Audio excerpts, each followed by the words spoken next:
Welcome to the People's Empowerment Podcast. This is session number 13, and we've got the wonderful Hilton Samuel with us today, who is a member of the Empower the People community. Tell us a little bit about yourself, Hilton, if you don't mind. When did you join ETP? How did you find us? And what is it that brought you to us? Well, I've heard of ETP years ago, actually, and I knew about Simon. I had contact with Simon before, and I've heard when you were going around the country doing different shows and things like that. I was meant to come to one of them, but I think mostly you had them on Saturdays, and I'm not available on Saturdays. I go to church on Saturdays. So I've never been able to come to one. I've looked at your website a couple of times. But of recent times, I thought, what do I do? I spoke with Simon, and he said, "Oh, well, join Empower the People."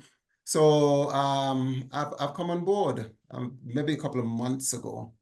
Excellent. So it was a bit of a drip feed for you. You'd heard about Yes. us, and there was these little seeds being planted, and then eventually you took the leap and Yeah. jumped on board.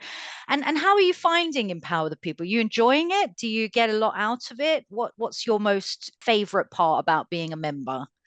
Well, I think the most favorite part probably is sometimes joining the meetings, the weekly meetings that we've had. That is a bit tricky for me because a lot of the meetings actually compete with other commitments that I have. So I'm not always able to join. But for the ones that I've joined, it's quite interesting. And what I like, I think one of the things that impressed me most was the friendliness and the helpfulness of some of the staff members, particularly the guy who bring us on board. Oh, you mean Paul? Yeah, Paul, Paul, our that's his membership name. support Yes, manager. yes. Yeah. He's quite a cool guy. And I've sat and listening to much of your podcasts. Yeah, the openness and the availability and the affable, we can contact you rather than some guys that I've come across or some companies that I've got, they're quite elusive. And it's very difficult to get them to come on a one-on-one or get them to, speak. So this is a welcome change.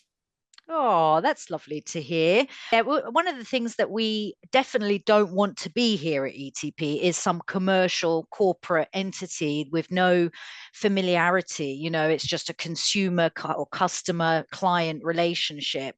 We Yeah. don't want that. We want members. We want to know the real you, the authentic you, and develop a community of like-minded people. So I'm so pleased to hear that, Hilton. Thank you for sharing. Mhm. And tell us a little bit about yourself. So you're married, is that right? You're married, you've got some children. Whereabouts in the country are you living? And, you talked about other commitments that you've got and other initiatives that you're involved in. We're going to dive into that shortly. But tell us a little bit about you personally and how you grew up and things like that. That would be lovely to hear. You want my autobiography? All right. An elevator pitch version. Okay. Well, basically, I am of West Indian extraction. I'm from a tiny island called Montserrat in the Caribbean. Oh, I yes, eventually lovely. came over to the UK in about 1998. That's because we had a volcanic activity back on the island. It's a volcanic island, so the volcano erupted. I came over. I settled in England. My background is in education, but I also do a lot of work in relationship, and I'm primarily focusing more on that, helping people to find the right partners, because I'm profoundly convicted that the basis of all human interaction and everything that goes around is based on relationship. And the primary relationship, which we are all a product of, it doesn't matter who you are, we are a product of some kind of relationship. Sorry. If that is solid, if that is functional, if that is set right, most of us, the vast majority, there are exceptions, they're the outliers. Most of us will be solid human, affable beings like you are, who will be able to function in society and make the world a better place. Evidence, empirical evidence suggests that many of the people who are causing grief, many of the people who are, they are from, for want of a better term, dysfunctional families. Again, I don't have to convince you. I'm sure that you are familiar with the evidence that most of the people who end up in prison are from single-parent homes. Most of the problem people, they are from backgrounds that didn't give them the proper foundation of how best to relate.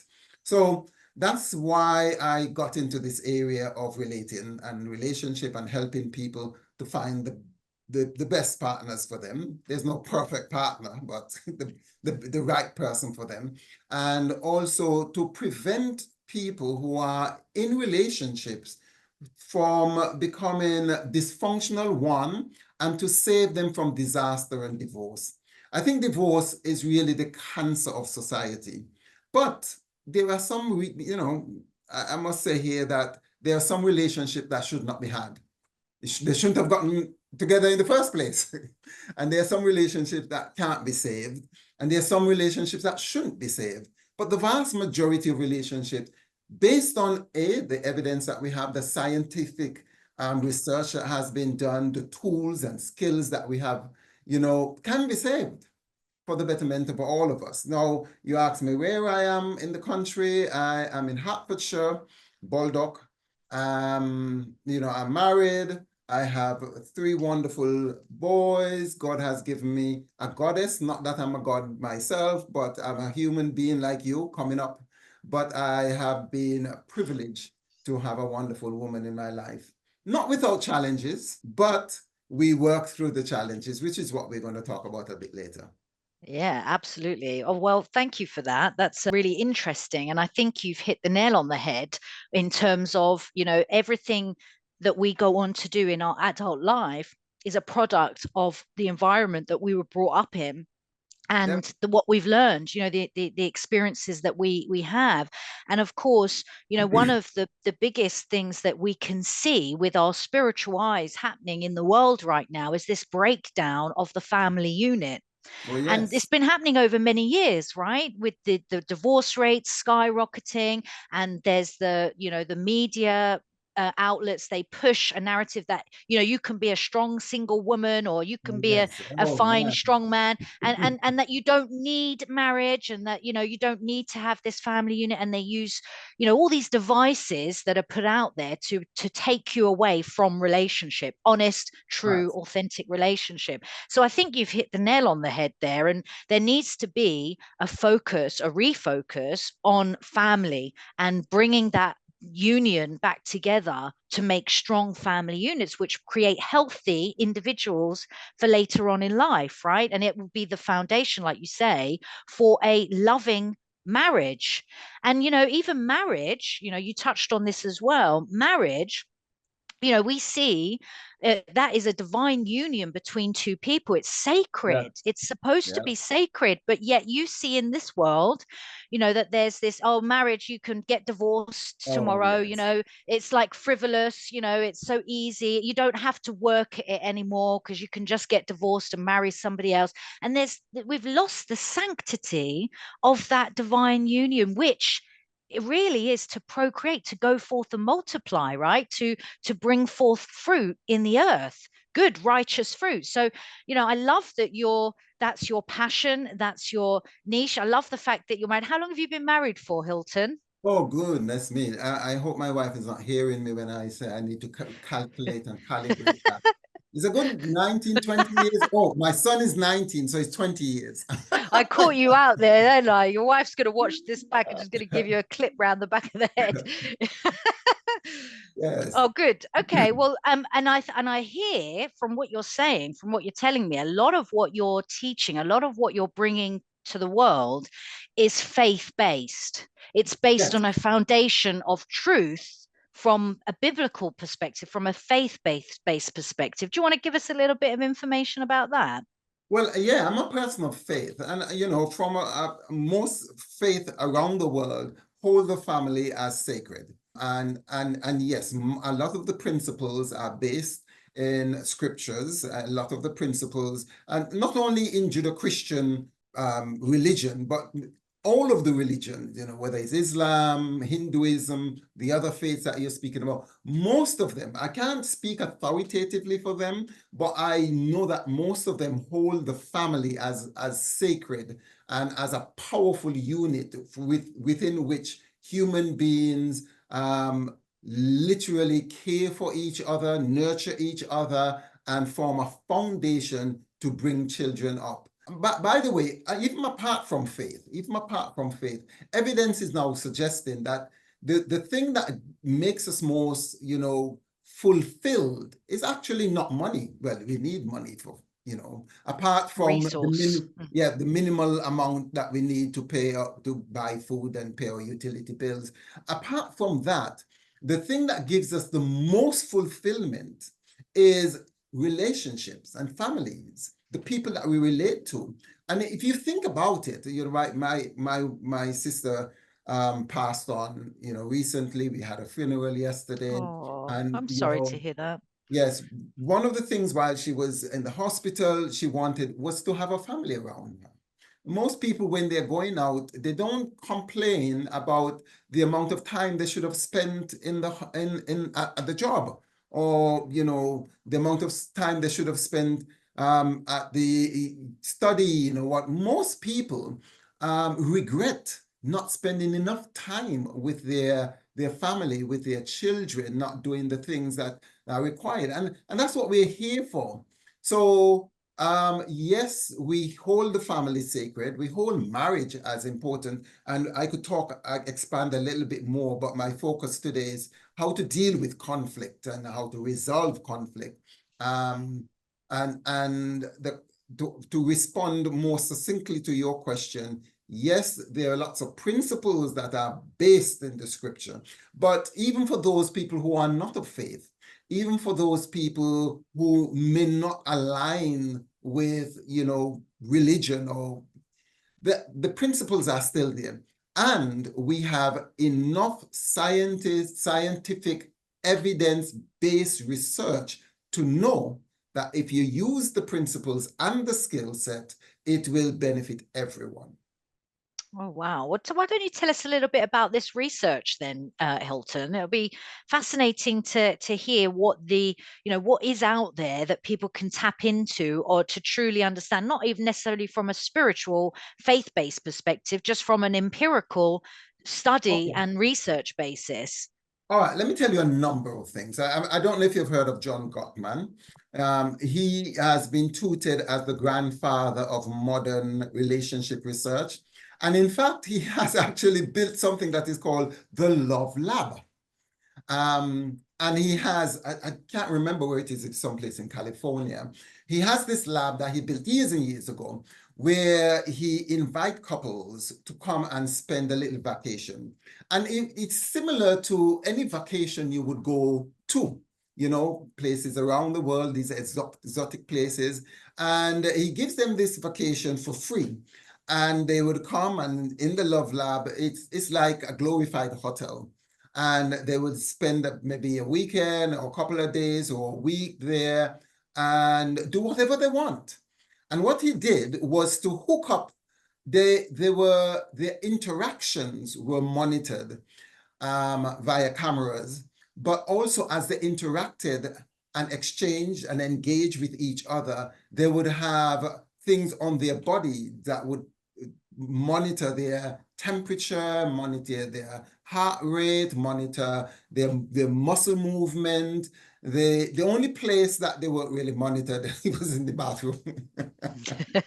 And even then, when they went to the bathroom and flush, those specimens were collected and analyzed, chemically.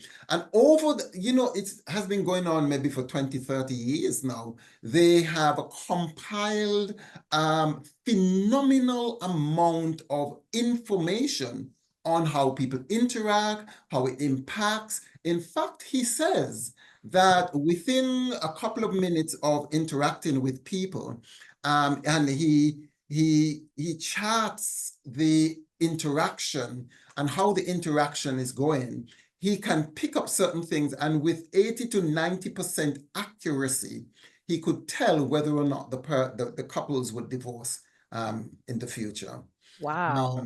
And then he also speaks about, he calls it the four horsemen of the apocalypse, that these, when seen persistently and consistently in a relationship, they are, like you go to the doctor and the doctor diagnoses you and they look for certain things within the Red body, flags. red Yeah. flag for your health. Yeah. Similarly, in relationships, we can pick up the red flags, we can pick up the signals, we can diagnose what is transpiring and what will happen if this thing is not addressed. And so he has the four horsemen of the apocalypse. I could tell you about them later because they would form the basis of what we are speaking about. But not only him, universities around the country, even in England, are constantly looking at what is this thing called romance? How does it function? How do people relate? What are the patterns? We can chart the patterns of what relationships. And now we know that there are specific patterns at certain points in time when people get together and get married. We can check within a certain period, almost like the human growth pattern. We know how newborns behave. We know how toddlers behave. We call it the terrible twos. We know how teenagers tend to behave. We know what is going on in their bodies. Similarly, we can, when someone comes to me, I can check, okay, how long have you been married? I could pinpoint, okay, well, this is supposed to be happening at this time. So, it's normalized. And finally, to even more specifically answer your question, as recent as early this year, February the 14th, a book came out by a professor in Virginia University, and he has compiled a lot of the research to refute, to say that the media, not only just say, he's not even saying it, he's just saying, well, look, this is what the media is saying, this is the research and the evidence, and which is totally out of alignment of what you hear usually on the news, what you see in the media, what you hear some people saying, that the research is almost polar opposite. And so we know, I don't have, if people want these hard, the resources and things like that, I could, get in touch with me. I could send you the links. It's all on the internet. But he's actually written a book called Married, Get Married. It's someplace here in the room, Get Married. And in this book, Beyond the Shadow of a Reasonable Doubt, he has charted all the research that shows a number of things. One, marriage is good for men. Helps men health. It helps them, get this, you would be, the men who are listening to this, that married men, toe for toe, eye for eye, are richer than their single counterparts. They're promoted faster in their jobs, and they're able to accumulate resources better because of the institution. Of course, there are marriages that break down, people go off with your money. There are people on the internet speaking about, about the men going their own way. I don't know if you know about that, but there's a whole underground movement. Don't get married. Women are going to run away with your money and make you poor. But the converse is actually true. Marriage is also good for women. And again, there's a plethora of evidence that shows that when you're in a stable, healthy relationship, women do better. Marriage is good for children. Yeah, absolutely. So what I'm hearing is a lot of it is about connection, right? And I'm a very spiritual person. I believe in the scriptures, etc. So I would always go back to, in the beginning, when God created Adam, he said, what was one of the first things he said to him? It's not good for man to be alone. And he created this equal counterbalance to have union and fellowship and communion and enjoy and do things together. And I think that's fundamental to even the research that's been done. It's proven that we function better when we're connected. with good relationships, not unhealthy relationships or We being will talk about that. unequally Yes. yoked. But Yes. there is that, we all crave and desire connection, and when we don't Yes. have it, it leads to mental health, it leads to a poor view of yourself. You lack self-esteem, you lack confidence, you actually tend to not be able to communicate as well when you're not in constant connection with people. So you're absolutely right, and the research obviously shows it too, which is, Yeah. great to have that now. And it's not just, hearsay or just something from a biblical perspective. We're actually seeing this in real time. It affects Yes. hormones, it affects your circumstances, the way that you interact with the world. Now, yes, I must say that there's some people who might be listening to this who have had bad experiences. They would tell you, that that hasn't been their lived experience. In fact, they've had, terrible trauma with them. I heard one guy even last night, he was saying, oh, his mom was, losing his mom is the hardest thing he has had to go through. The only other hard thing that he went through was his 10 years that he spent with his ex-wife. And I was thinking, what? Anyway, so some people have had bad experience, but I want to trigger it. I want to actually muscle in here and make a point that, yes, some people have gotten married to the wrong persons. Some relationship went pear-shaped. There are some relationship that actually needs to end because maybe abuse that has gone into it. These are dysfunctional relationships. But I think there is something that I want to underline, I want to underscore here, and I want to point out is that, look, whoever we are, and I want to draw this analogy, whether you are a pilot, a mechanic, a doctor, a nurse, whoever you are, in order for you to become what you are professionally, you need to go through a lot of different training and get qualified. We are a credentialized society. And you spend thousands, hundreds, if not thousands of hours studying, not to mention the amount of money. Today, to go to university, you're clocking up a debt that is 30, 40, sometimes even one guy told me he's 48,000 pounds in debt because of the qualifications, the loans he has taken to get his qualification. But here's what I'm saying. People don't even think that they need to study relational and relationship and how to get along. It is assumed that you know. People spend more money preparing for a wedding than they do to prepare for their marriage. People spend more money on a wedding ring, a wedding dress, a wedding suit, going on the honeymoon than they do. They don't even think that they need to have marriage counseling or marriage classes. They just show up.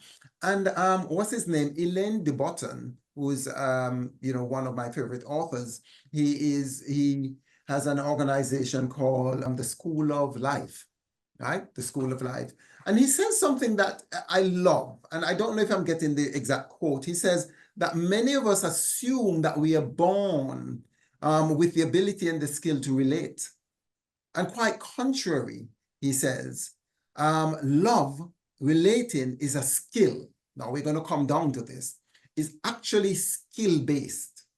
And when you get the skills right, I venture to say that almost 90% of our divorces, of our separations, of the conflicts that we have is based purely that the person is ignorant, or people are ignorant of the skills of how to navigate the challenges. I don't call them conflicts, I call them the challenges of relating and relationship. And because they don't have that, it disintegrates into chaos. And lots of people are hurt, their hearts are damaged, they have a broken heart, they become sour, disgruntled, eventually they get bitter, and ultimately they divorce. I want to say something, and I know that I'm prattling on. I say something that may shock a lot of people. I say that there is no such thing as a bad marriage. There are no bad relationships. people are shocked. Oh yeah, my relationship was bad. You should have experienced what this woman did to me or what this man did to me. No, the relationship, there's no bad marriages or relationships. There are only people in marriages and relationships that treat each other badly. It is the treatment. It is how you deal with each other. That is the issue and the problem.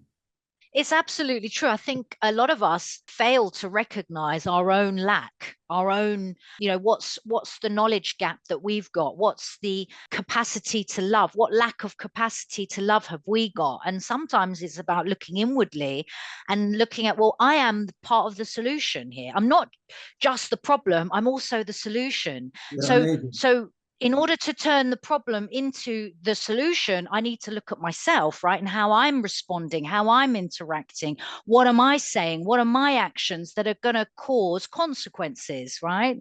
And a lot of people don't take responsibility for that. They just want to blame somebody else and not take that responsibility. So I believe part of a marriage, and I've never been married, so unfortunately not yet anyway, I haven't got a ring on my finger yet.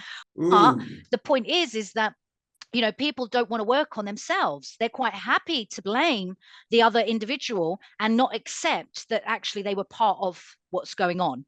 So I think part of even being in this movement that we're in now with Spiritualized Waking Up is about us taking back responsibility, not blaming others, putting your hand up and saying and admitting, I was wrong and I'm sorry, I didn't mean to do that. And that's not a position of weakness. In fact, it's a position of strength.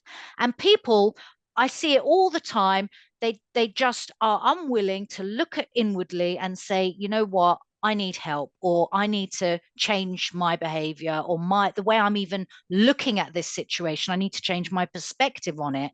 And then that ultimately leads to better outcomes. Well, yes, I don't know.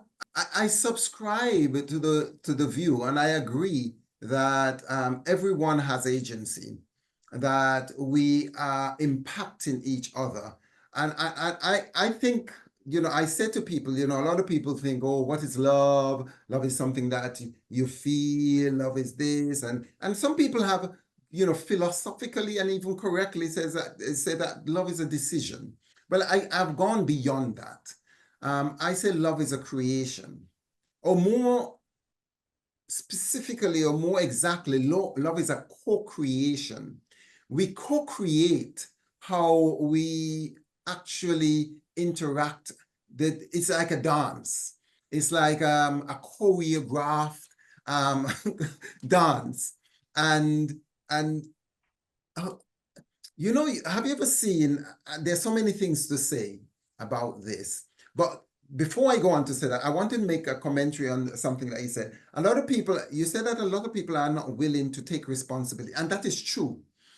But I think what is even more true is that a lot of people don't know how to. Yeah. A lot of people don't understand how to. A lot of people haven't been, and you use a very interesting term I like, is the perspective and the dynamics. I tell people, and I ask people, some people come to me for premarital sessions, and I ask people, what is the most important thing that you need to know about your prospective partner before you get married? And there are lots of things that are important, His bank account. Yes. I'm Yes. joking. Well, yes, you do need to look at, to put it correctly, you do need to look at the person's financial Habits. attitude and habits, because that's going to impact you. And that's crucial. But that's a different point. I think the answer that I tell people, although they may not come up on the answer, you need to understand your spouse's marital template. We're all working from a template in our subconscious mind. And that template, whether or not you know that you have it, is going to guide you. That template is going to make you function as a wife or a husband or a partner or a spouse in a way that you have seen or perceived, or that template is almost behind you, like, you have these puppets that is making you act Yeah, and absolutely. react accordingly, but you don't know that that is happening. You think, and one of the things that shock a lot of people is that they think they have it, they think they know it, they think they're in control, but they don't know that they are not. And the frustrating thing is, and again, I want to just speak about the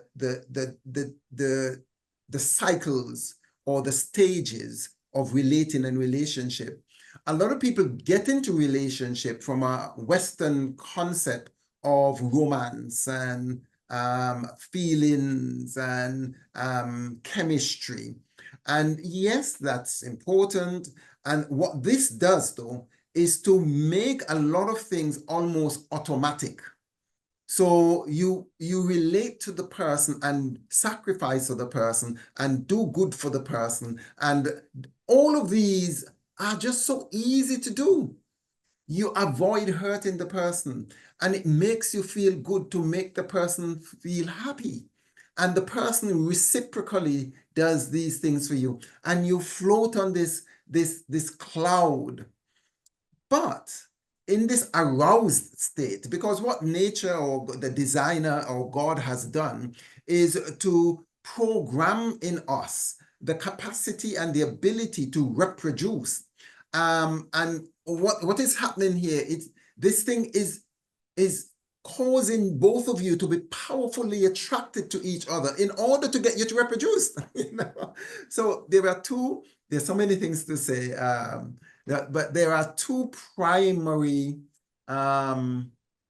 things that we were born with that has been programmed in us that are instinctive. One of them you mentioned is the need to connect, the need to attach. We need to attach ourselves. That drive is so powerful. That drive is so powerful that someone said that it is even more powerful than hunger and thirst. And the other one is the drive for survival. We need to survive in any way, shape, or form. And one of the ways that we survive is through the procreation of the species.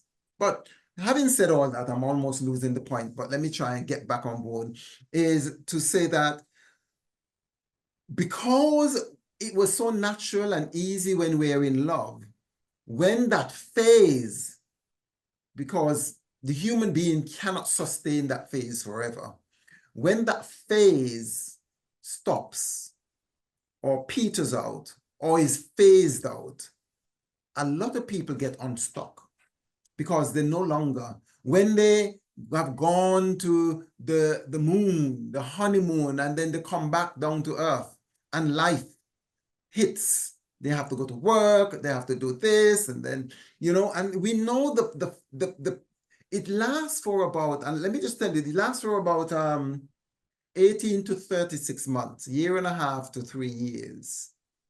And after that period, you realize, hold on, I'm not feeling the same way. And it's like you have to make so much effort. It's almost like pushing a boulder uphill. And people begin to question, hold on, am I still in love? Maybe I made a mistake. There is something that we call marital remorse, that you're beginning to think, boy, it must have been a serious mistake. I'm stuck with this now. But you're not, really. It's just that you don't fully understand what's happening to you and what's happening to the relationship. Now you need to make an intelligent, grounded decision that, yes, this is what I've done. I've committed to it. I'm going to follow through my commitment. More than that, you need to begin to learn. There is a quote by a lady, Ellen G. White, that says, and I love this quote, when you marry, you enter into a school that you will never in this life graduate from. And she uses the term a school. And yes, it is. You have to learn your spouse. Your spouse has to learn you. You have to teach your spouse how to love you. And they have to teach you how they want to be loved. And it is no longer do unto others as you would have them do unto you. It is more about do unto the other person as they want to be done to them. So most people love the way they want to be loved. But that's not necessarily how the other person wants to be loved. And then they complain, you know, I've tried my best, I've done all that I can do, and it's not working. Yeah, no, I read a book and I can't remember the author's name, but it's called The Five Love Languages. Oh Have you yes, read that's this Gary. before? Yeah, that's Gary Chapman. That's it, Gary Chapman. And it's a fantastic book because it teaches you that there are ways in which people like to or prefer to receive love and to give love. So you've Yes, got some people like gifts, some people like words of affirmation, some people yes. like time, giving somebody their time. Present it your time. So Sometimes it's present, sometimes it's touch, right? Just to actually touch and feel somebody.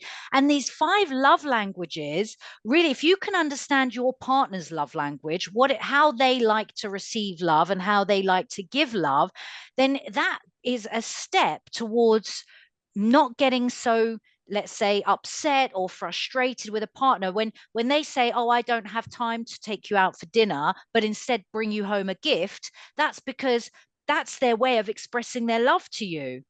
And it's not because they're incapable of going on a date with you, it's just they're operating from their love language, which is, if you can understand that somebody's love language is giving gifts and not necessarily spending time with somebody, then you can see that they actually do love you and that there's yes. no issues there.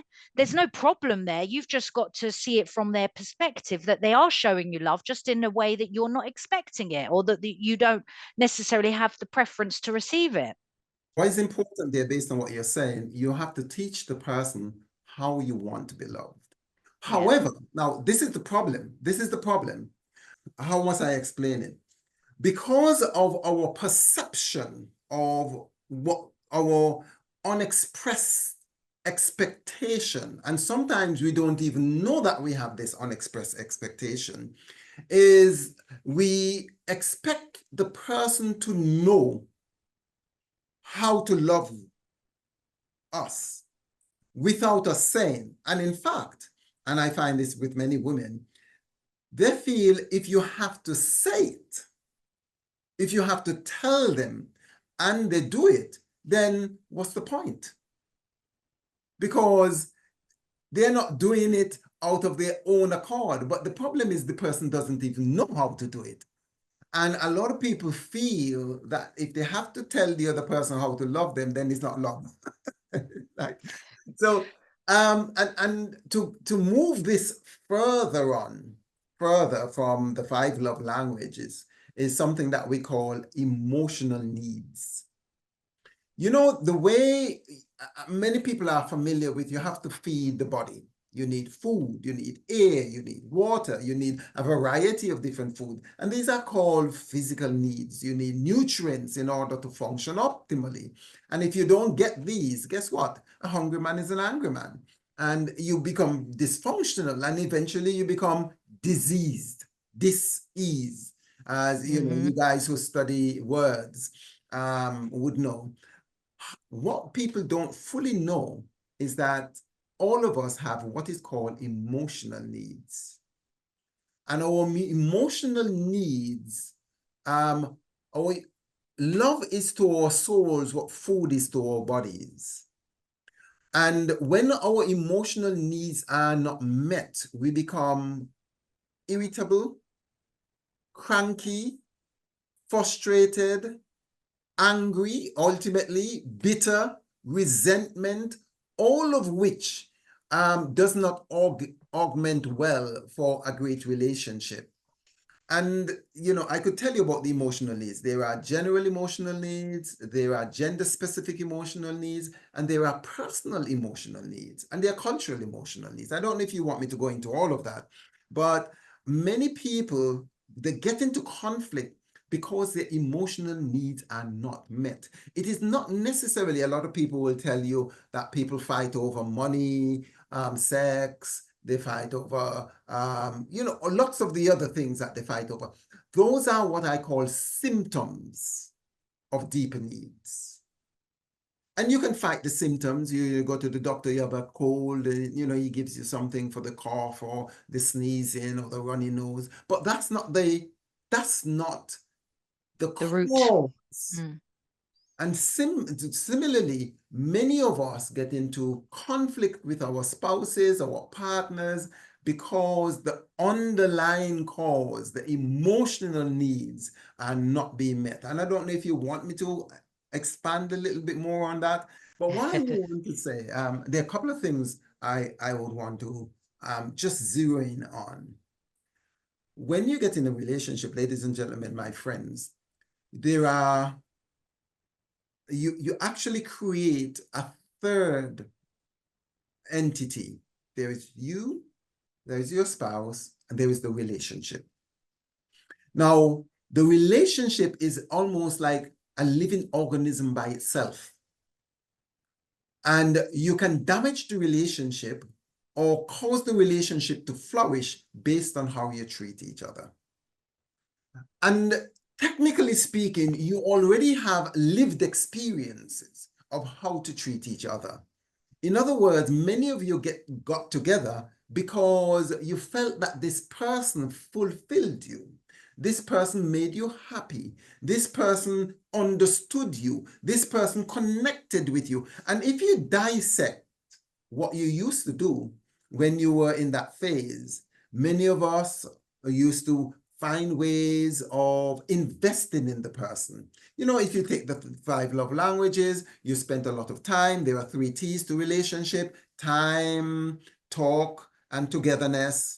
And you spent a lot of time sitting and dreaming and staring in each other's eyes, telling each other wonderful things, building each other up. You spent a lot of time, as much time as you possibly can in the presence of the person, talking, working through issues, and you didn't have much conflict. If you go back and dissect what was happening back then, you will then understand, hold on, what is happening now? 1, you are upsetting, irritating, frustrating, and, and giving each other reasons to be angry, get nitpicking. No. If you want love, I give you one simple thing. I got this from a lady, I can't remember her name now, but she said, if you want love, look for love. Because what you look for, you get. If you begin to look for negative things in this person, guess what? There is something called confirmation bias. You will find those negative things. And so I'm going to leave you with this. You want a formula for improving your love? I'm going to give you this formula. What you need to do is actually begin to see and view the other person as wonderful. Begin to catch this person out doing great things, because most times we spend a lot of time criticizing, we spend a lot of time blaming, we spend a lot of time degrading, downgrading. I say do the reverse, because initially you did the opposite. This was such a wonderful person. They were the best thing since sliced bread, if you didn't know, or best thing since the internet. And you viewed, listen carefully, you viewed the person, your perception of the person is almost as if you put them on a pedestal. And with that thought in mind, it triggered emotions that galvanized into feelings and into words and actions. And so today I'm going to say, sit down, write 5 to 10 things that you like about this person. Think about several things that the person did for you over the past days or weeks, and reflect that back to the person. You say, honey, when you brought that cup of tea for me, it made me feel so good. When you cook my special meal, or when you cleaned up the room and fixed up and tidy up, just the normal things. You don't have to go and buy expensive. Some people, you just need to respond and let them know how they're impacting you. And guess what? It will encourage them to do more. If you want to find out more of what, you could get me at hiltonsamuel.com or godwantsyoumarried.com. And there's so many things I want to share with you, but we're out of time now. No, thank you for that, Hilton. And you say that people can find you on the website Yes. hiltonsamuel.com and Yes. godwantsyoumarried.com. Are there any other, do you have any videos or resources on Oh, those yes. websites? Or Yes, there are tons of resources on those websites. And I'd like to give you guys a gift. If you want to, send me an email at hiltonsamuel@gmail.com, and I will be happy to send you out just a small one-page checklist of how to get your love back, how to improve your relationship. I'll be delighted to send that to you. Oh, that's lovely. Thank you, Hilton. That's very generous of you. In fact, what I was hoping for, how would you feel about presenting at one of our members' meetings on a Wednesday night sometime in 2025? Yeah, I'll be happy to do that. Yeah, because I think it would be great for the members to be able to ask questions and go a little bit deeper on these topics, which are so critical and crucial for us living the best version of ourselves and helping others to live the best versions of themselves as well. This is what it's all about, right? I agree. I Excellent. subscribe to that. Now, is there anything that you would like to share with the world? No, there are many people. I don't know where a person is on the journey of love. A lot of people are frustrated. They don't know what next to do, how best to move forward, that they have done everything they possibly can or think they have done everything that they possibly can. And they are still pigeonholed in a relationship that is going nowhere. Some people would say, my husband isn't listening to me, or my wife is not giving me sex anymore. And there is the whole disconnection. And perhaps one of the questions we could answer, how do we reconnect if we have been disconnected? What can we do to start and reset and restore and regenerate our relationship? So, if you're in a relationship and you're really struggling to make that relationship work or make sense of that relationship, if you've reached a phase in that relationship where you are not feeling appreciated or you're feeling like you're going further and further apart from each other instead of connecting closer together, what are your top tips to bring that connection back alive? Okay, so firstly, awareness, all right? First of all, I know that you might say, yes, I'm aware of the issue, the problem. The first thing we need to do is become aware. The second thing that we need to do is to focus on what we want, not what we don't want. Usually when you're in that situation, you're so upset, you're so embittered, you are so, the feelings of resentment are such that they're clouding your mind. And what I want you to do is do a paradigm shift. Okay, you don't want him or her to speak to you that way. You don't want him or her to treat you that way. But what do you want?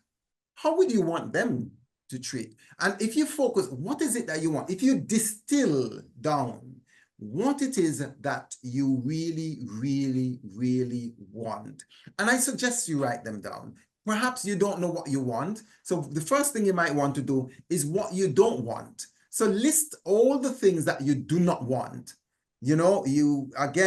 I'm just using, you don't want someone to be swearing at you. You don't want someone to shut down on you and ignore you. So what's the opposite of that? If you don't want someone to be swearing at you, you could say, oh yes, we want them to stop swearing. But really, what you really want them to do is to talk nicely to you, to be kind to you, and to, instead of the swear words, use uplifting words that will enhance the relationship. And so when you're clear about what you want, there are a number of ways you can now go back. So one of the things that you need to do is to neutralize the toxins, the toxic environment that you have. And the quick way to do that is probably, again, I don't know exactly what the situation is, so I'm just giving general counsel or general education here, is to be careful how you respond and react. Be careful how you respond and react. And it could be simply a statement as, guy, honey, or whatever you call your spouse, when you say those things, it really hurts me. It's really not nice. And I would prefer, then you could, I would prefer that we speak to each other more respectfully.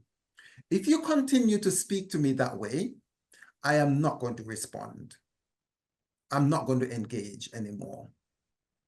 And so you have said what is happening, how it affects you, what you will do if the behavior continues, and then you will ask the person, what can we do about that? So you're including the person in the solution. What can we do? When we talk to each other, obviously it doesn't augment well. When we curse each other, when we argue each other, we're just upset.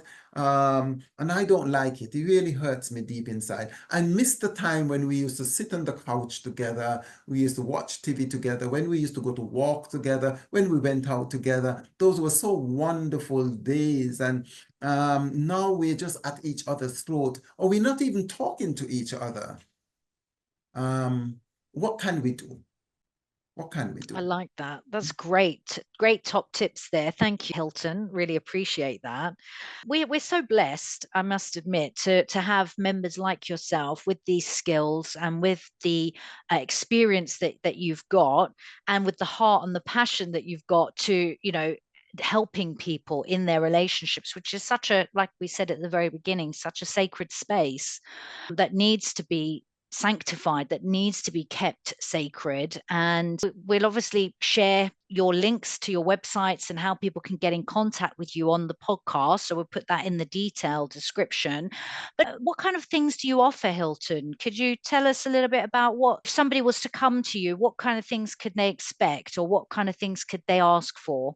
Okay, so first of all, I offer a free session to anybody who feel that they want to explore the possible way of moving the relationship on. So we sit down, we look at where you're at, where do you want to go, how do you want to get there. We look at, can it even be fixed? Some situations have deteriorated. They're almost like stage 4 cancer.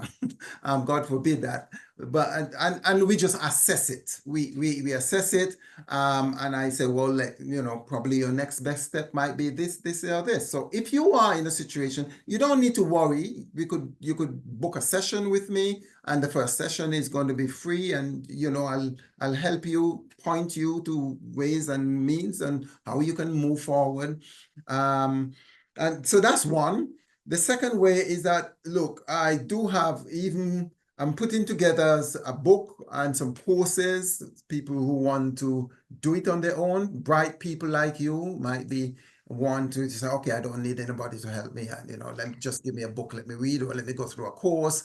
And thirdly, the cost of relationship breakdown is very, very, very expensive, not just in terms of money, not just in terms of resources, but in terms of human casualty, in terms of what it does to the dignity of the human beings involved, how it destroys us, how it destroys not just us, but our children.